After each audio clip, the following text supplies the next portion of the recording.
From the trading desk of dailyforex.com, this is Christopher Lewis looking at the upcoming December 27th Forex session.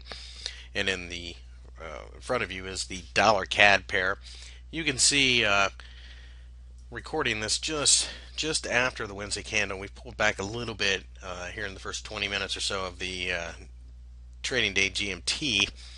But looking at this chart, you can see that we did poke a little bit higher for the session on Wednesday, but essentially what we did was we ran into trouble at the same level again. And for my money, I'm calling it 0.995. And looking at it, it's obviously resistive, and as such, it's an area we need to overcome. But when you look at this pair, you have to think of it outside the box a little bit.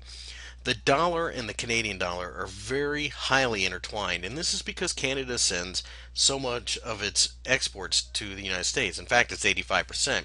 So, in a kind of weird, perverse way, this pair does worse the better the United States does. So, in other words, the dollar loses against the loonie the better the United States does, because the Americans will be buying more oil, more timber, various raw materials out of Canada.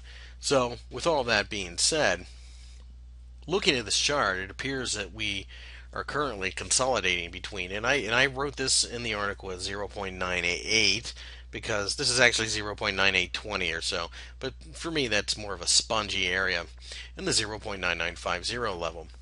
Well, the reason this pair can't really gain much traction in one direction or the other is the fiscal cliff talks in DC. Because the two economies are so intertwined, if the Americans jump off the fiscal cliff and pretty much assure themselves of a significant recession, then of course this is going to be bad for the Canadians as well, and will push this pair higher. With that being said, I think if we clear 0.9950 on a daily close, we are going higher.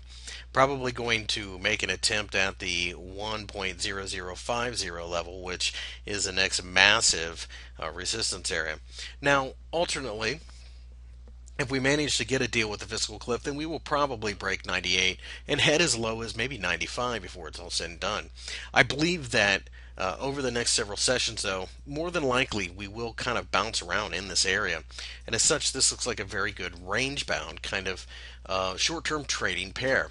If you're comfortable with taking risk, the 0.9950 level certainly looks like an area that's going to be difficult to break. So certainly you could short it if you're comfortable taking risk on with very little price action to back it up, other than the obvious resistance point. For myself, I believe that waiting for the breakout is probably going to be the more profitable way to go, only because it's going to take something happening to do that. We could get a knee-jerk sell-off between now and the end of the year if there is no fiscal cliff resolution. And excuse me, when I said sell off, I meant the Canadian dollar selling off, breaking out to the upside. But more than likely that will fail over time, because the longer term trend is decidedly to the downside.